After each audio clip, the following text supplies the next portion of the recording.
The most important meal of the day, second breakfast. Hi, everybody. Welcome back to another Second Breakfast podcast. I'm Andy Roth alongside Phil Duvall. Say hi, Phil. Hello, everybody. It's Wednesday. It is. I don't really call it Wednesday anymore. You call it Mel's Day? Mel's Day for now. I know, listen, I know it's a little too early to have nostalgia, but I know we still really have like 2.5 months. We do. But I just feel like we're coming up on the end of Project Melway, and I'm getting a little glint in my eye about the whole thing. It's true. It's true. There's a bit of a like it's not May of your senior year of high school, but it's the end of January. You know what I mean?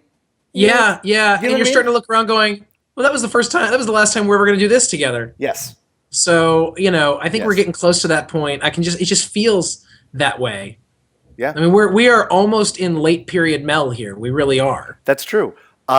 For those who may be joining us late, macro level, not they just turned on this particular podcast. If you just turned on the particular podcast, you can rewind it. You're right. It turns Just out. click left. Just click It's left. easy. So much easier than when we were kids. Right? Oh God, cassette tapes. Come on, man. My mom had this such an awesome tape player in her car where you could actually fast forward and it would go to the next song. And like, Right. Yes, I know of those. which I was never like, had one. I was like, how does it know? I got to be honest, Phil. I still don't know how it knows. I just don't. I know how a CD knows. I don't know how Yeah. a tape knows. No. So, for those joining us late to the Project Melway experience, the Alan Parsons project, the Mel Gibson project. You're a mess. I am. I'm all messed up. Why don't you tell? Sit down for Andy. Sit down for a little bit. Let me help the people out Oh, here. God. Okay. God. So there's a shadowy organization known as the Gibsonian Institute, and the Gibsonian Institute exists for the primary purpose either of preserving and enlightening the world on the works of Mel Gibson or ruining him. I'm not sure which. I still haven't figured it out.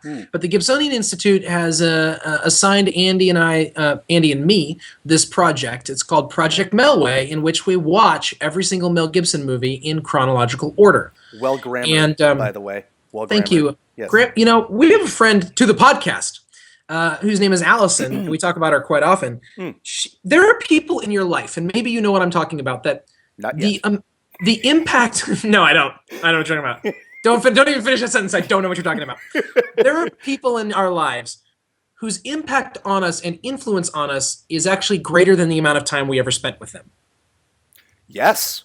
Absolutely. And Allison is one of these people, partially because she was one of the few people I knew who would just openly correct my grammar Awesome.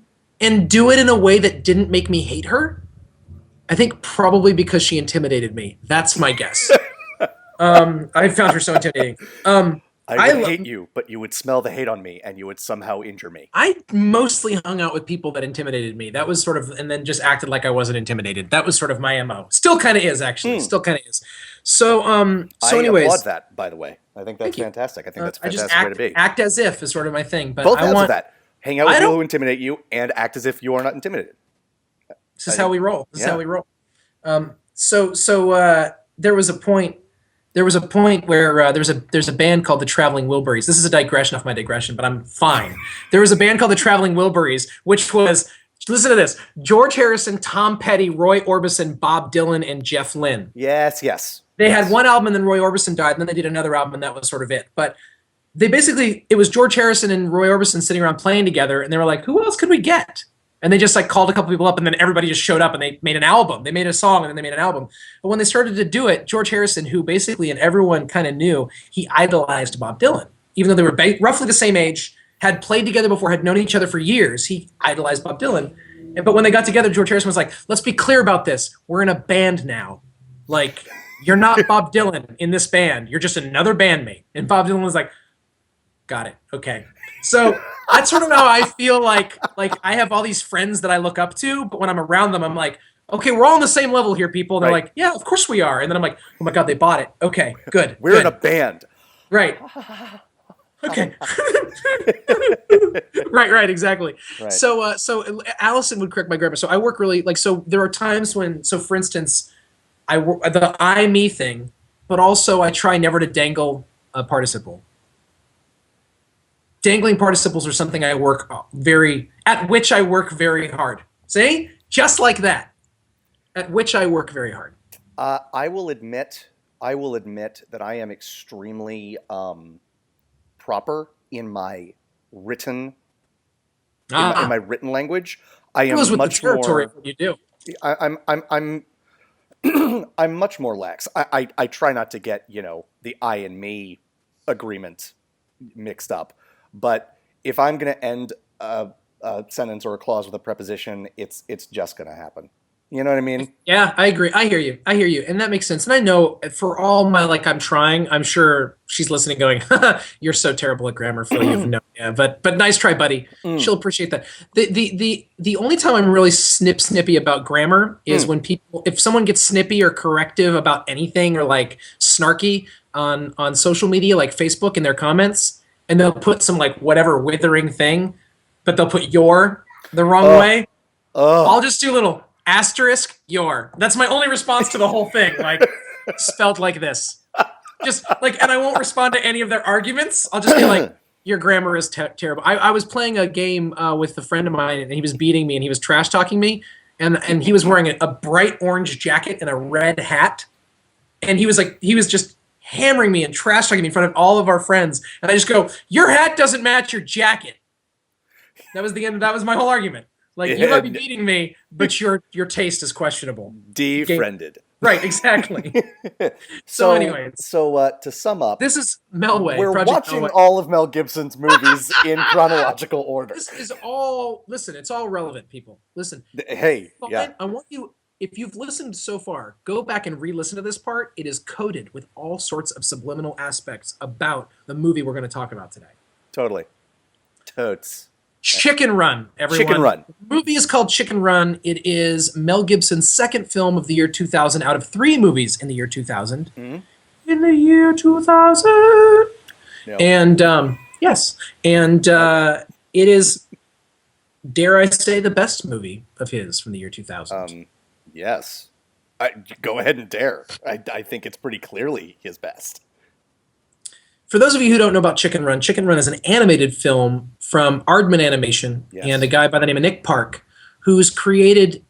You either know this stuff, or if you know what we're talking about, you love it, and if you don't, look it up. It's all on Netflix streaming. Yeah, he created a cartoon. The cartoon characters. It's claymation. It's not. Whatever. It's not CGI. It's not painted, it's CGI. It's not painted. It's claymation done beautifully, and he has these characters named Wallace and Gromit. He does. And Wallace is this British bachelor, and Gromit is his dog, and Wallace and Gromit are inventors.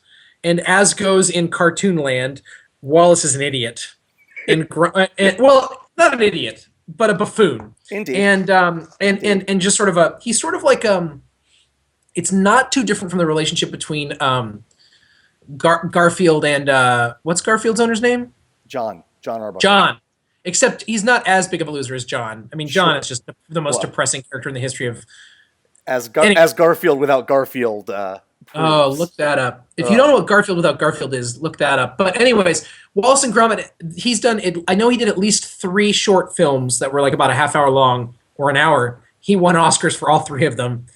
It's brilliant stuff. It is, and it's different. I mean, I know that everyone sitting here listening to it, like, oh, I've seen claymation before, and it doesn't look appreciably different from other claymation things, except in the way that like a Miyazaki anime from Japan looks different from a Disney movie. Like they're both animated movies, but they have a style, and Aardman Animation has a style, and it is playful, it is inventive, it is very expressive character-wise. That's a good. It's very expressive. It doesn't feel realistic at all. Right.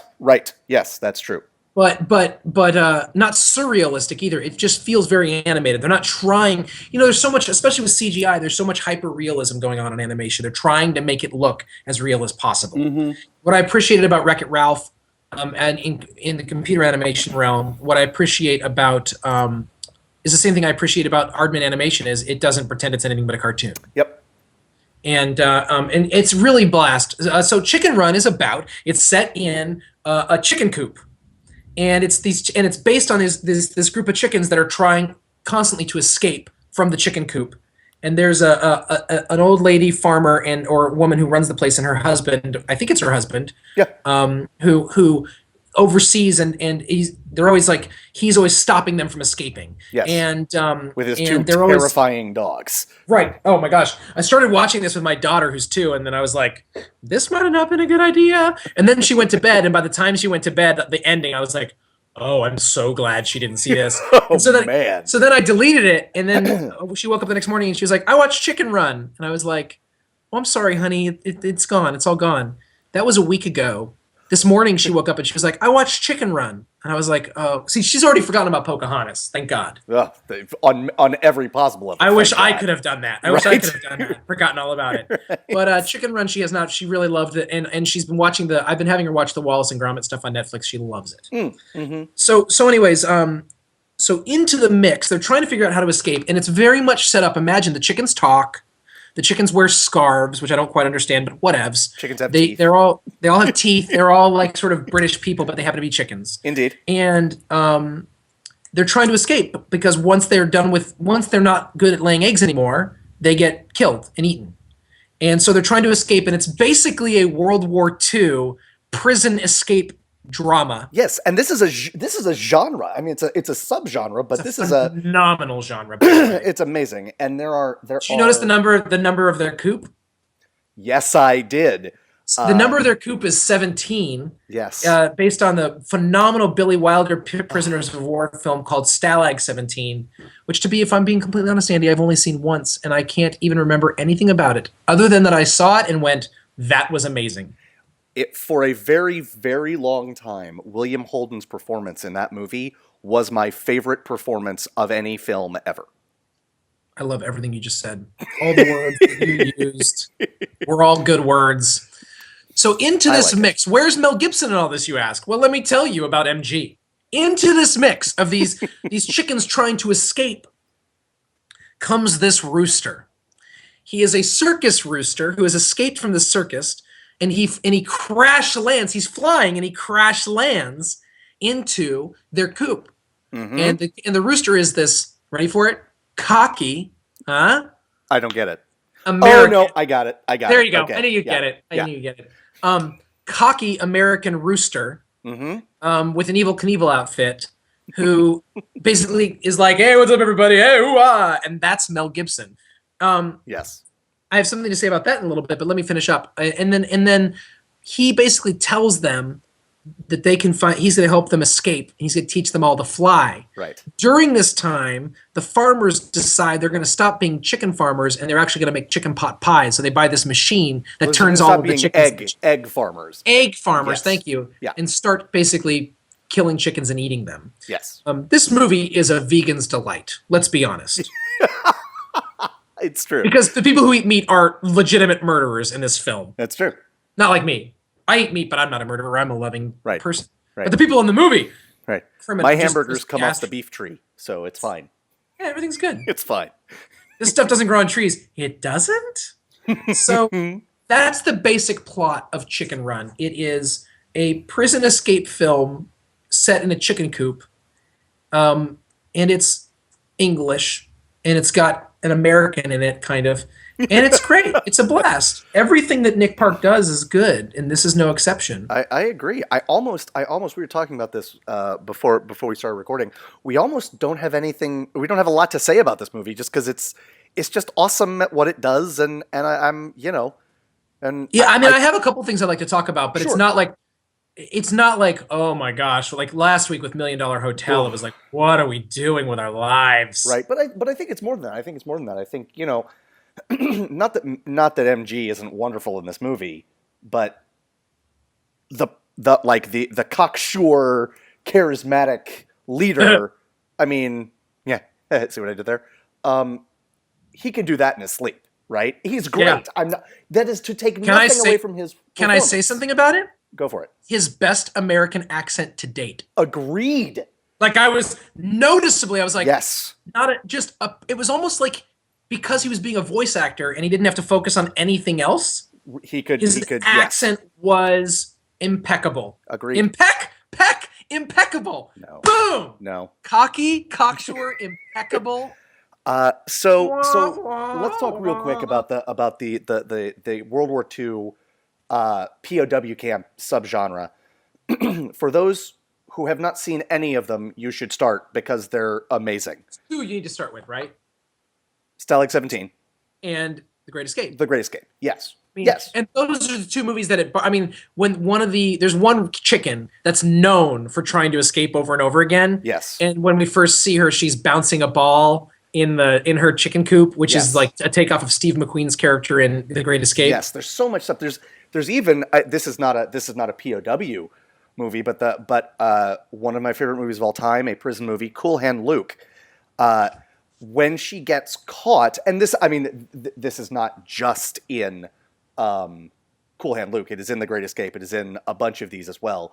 There is a thing called the box, and you go into the box, and for this chicken coop, it's the coal bin, and every time, the way sort of like the shot, if you will, is it might actually also be the same as in The Great Escape, but it's definitely the same as in Cool Hand Luke.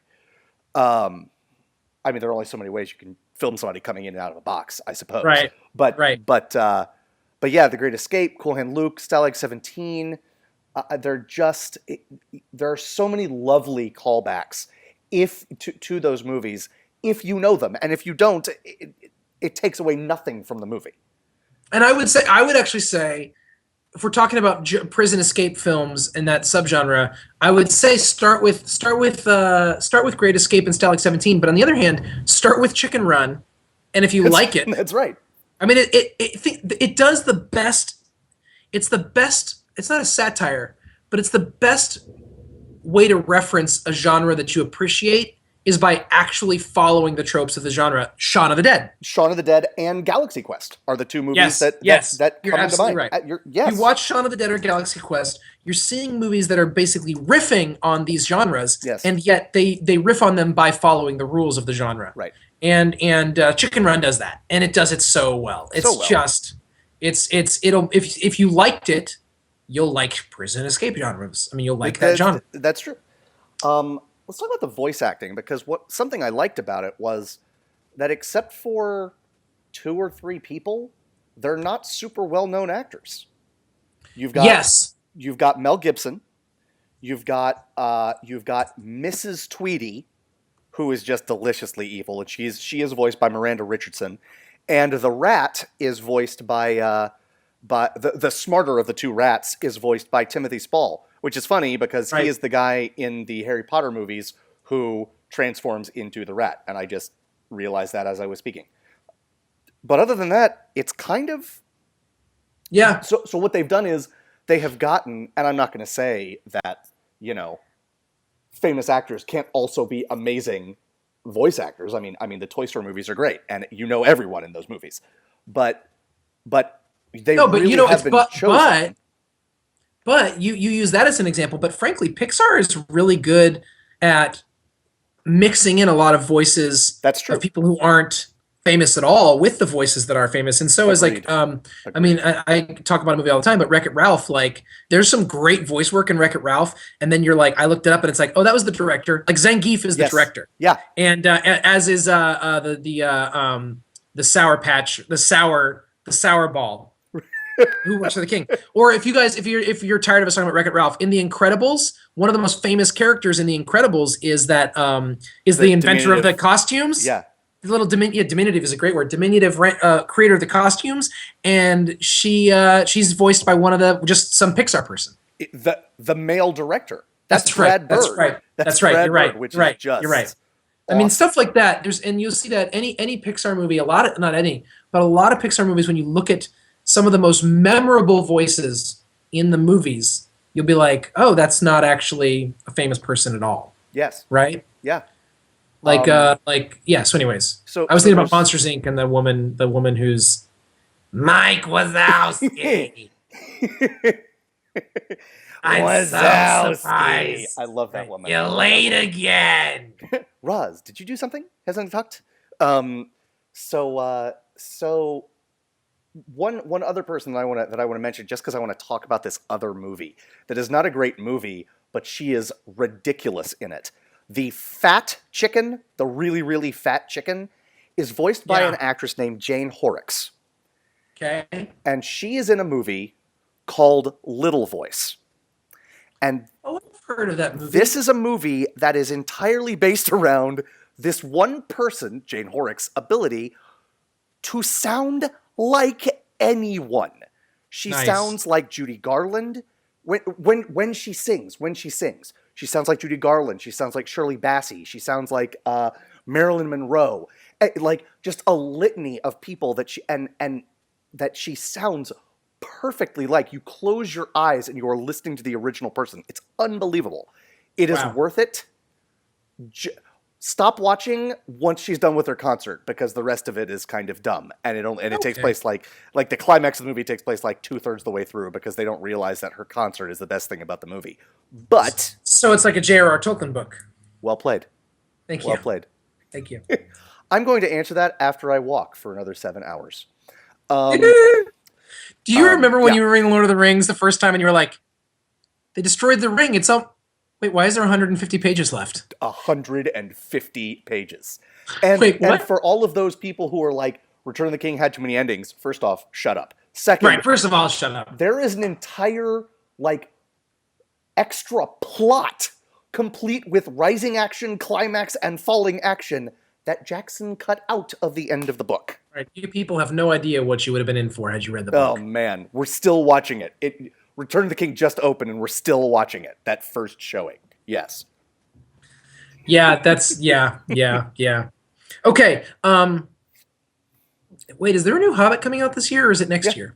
Yep. Is this year? Yep. Oh, better be It's better it's than the last same one. it's the same release Better be better schedule. It than the was last going one. to be December, June, or July, but they changed the third one to December. Well, that's right, because there's 3 of them for a 100-page book. Okay, anyways, let's change the subject back to Chicken Run. What else did you have to say about it, Andy? A bunch of little things. 2 lines that I just loved.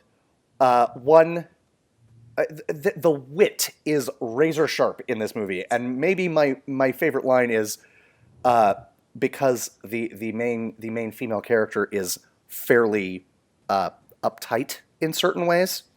You're the first chick I ever met with the shell still on. Amazing. Nice! Amazing. That's you can't. I mean, you can because someone got paid for that line, but you can't buy lines like that. Right. I'm gonna start calling people the old army rooster, the old guy who's in the barracks. I'm gonna start Love calling him. people you old sausage, because he calls people that, and it's amazing. There is the smart chicken has just a wonderfully incomprehensible Scottish accent to the Yep. point it's almost like Benicio del Toro in I was Usual going to say Suspects. that, yes. Because Where it's you were like, wait, what was that? right, Like, what did you just say? I swear she's not using real words. Like, it's just so good.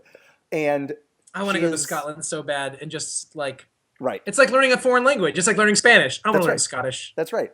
And there is a moment where they're in a vehicle, and the Scottish, and someone is hanging onto the end of the vehicle, and the Scottish chicken goes, "A Klingon, Captain. The engines can't take it."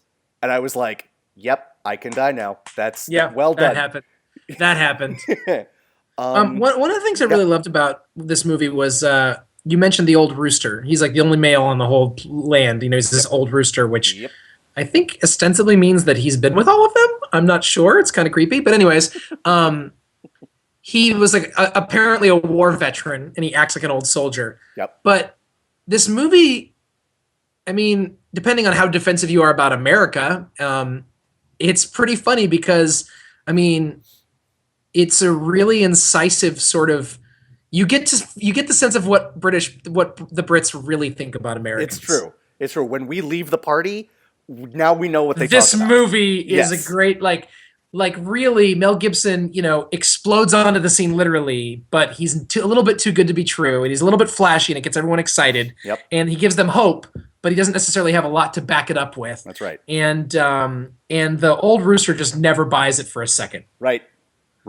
And so you really get there's some really good, if you choose to look for the cultural critique, it's there. Yes. Should you choose to accept it, as they say. Yep. Actually, if you don't choose to accept it, it's still there. And right. and it was, it's one of those things where I'm like, ha, I'm a little uncomfortable, Sure. but that's Sure. okay. It's really good, and I thought that was kind of great. I love watching their interaction. And Yes. there's a point with the I won't ruin the line. But there's a great line because the rooster talks about when he flew in the war all the time. Yes. And then there's a sort of payoff for that I won't tell you about until you've seen the movie. It's great. Indeed. The action sequences in this movie are truly thrilling, in the way that Pixar action sequences are truly thrilling.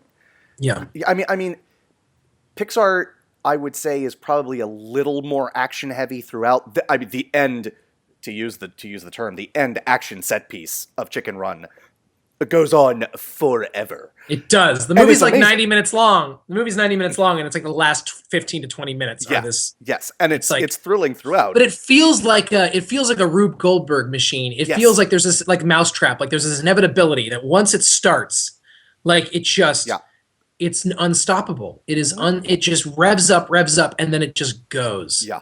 Yes. Love it. Something, I don't know if you noticed this. Did you watch it on DVD or DVR, or what'd you do? DVR. Okay. I DVR. have something to tell you. Oh It man. it was amazing. No, it's all good. On the I know. DVD, I'm already jealous. on the DVD. You've heard, Phil and folks out there in Second Breakfast Nation, you've heard of the boss button or the panic button. You click on it and it goes back to like a spreadsheet or something, or it instantly takes you out of whatever you were doing. On the DVD menu, one of the choices you can move to is panic button. And I was like, I gotta see what this is. Yeah, clearly. Right? This was a heavily utilized clip when they made the trailers for this movie. But there's like a keep it together, keep calm, and it's all of the chickens standing there and like, Right? and then of course like their chicken brain kicks in. They remember their chickens. It's like, blah! And they go, and they go nuts, and all their wings, arms go up in the air. It's like that scene in Airplane when everybody goes insane for like 30 seconds, right? The panic button, when you click on it, is like those 2.5 seconds, and then it goes right back to the menu. It's amazing. Brilliant. That's great. So good. That's fantastic. See, there are things that you can do. There are DVD extras that make sense. Yes. Did I ever tell you what? There's a special audio track on Wet Hot American Summer No. What is it? with extra farts. No. Yeah, and the entire movie there's just people farting in the background Awesome. for the whole movie. Just, I mean, it's classy, people. Yeah. Because I'm nothing if not highbrow. Yeah. Classy with a capital K. So I was hanging out with Noel Coward the other day, and we said, "Oh, I'm going to watch the scene with more farts."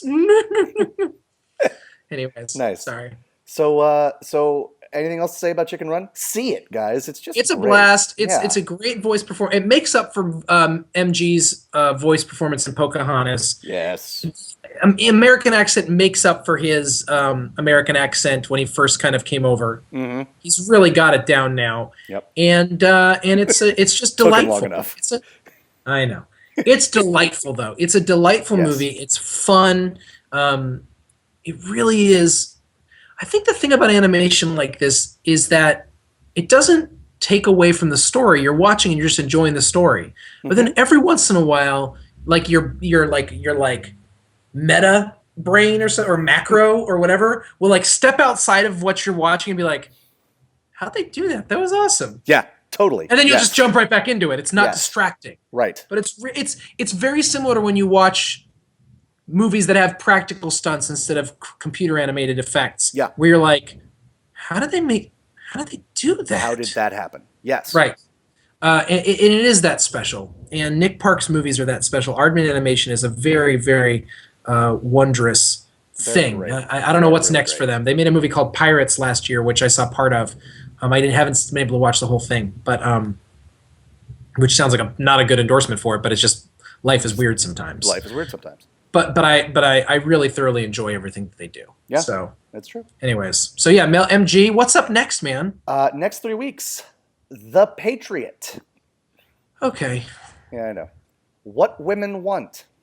Okay. We Were Soldiers. I'm not gonna lie, I'm looking forward to the next 3 weeks. Sure, I've never seen We Were Soldiers, actually. I think saw it I've just said a on couple this years podcast ago for before, the for completists who already know you said that.